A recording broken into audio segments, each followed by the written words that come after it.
ಹಾ ಹೇಳು ಹೇಳು. ಎಲ್ಲಿವರೆಗೂ ನಾನ್ ಮಹಾರಾಜರ ಸೇವಕನೋ ನನ್ ಪರಿವಾರಕ್ಕೆ ಎಂದು ಅನ್ಯಾಯ ಆಗಲ್ಲ. ಹೇಳು, ಯಾರು ನಿನಗ್ ಮೋಸ ಮಾಡಿದ್ರು? ಪಂಡಿತ್, ಅಯ್ಯೋ ರಾಮ, ನಾವೇನ್ ಮಾಡಿದ್ವಿ?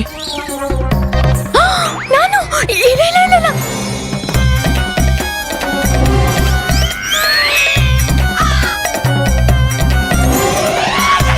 ಇವ್ರೇ ಮಾಡಿದ್ದು ನನ್ಗೆ ಮೋಸ.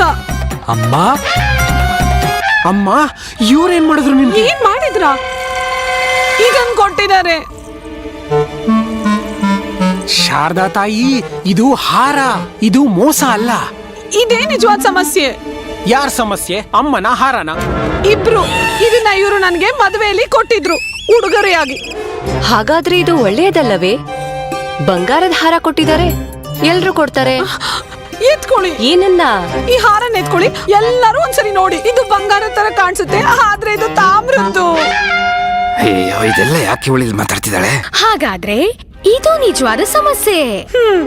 ಇಲ್ಲ, ಮತ್ತೆ ನಿಜವಾದ ಸಮಸ್ಯೆ ಏನಂದ್ರೆ ನಕಲಿ ಹಾರ ಕೊಡೋರು ಇಷ್ಟು ವರ್ಷದಿಂದ ನನ್ನ ಪ್ರೀತಿ ಮಾಡ್ತಾ ಇದ್ದಾರೆ. ಅದು ನಿಜ ಅಂತ ಹೇಗ್ ನಂಬೋದು?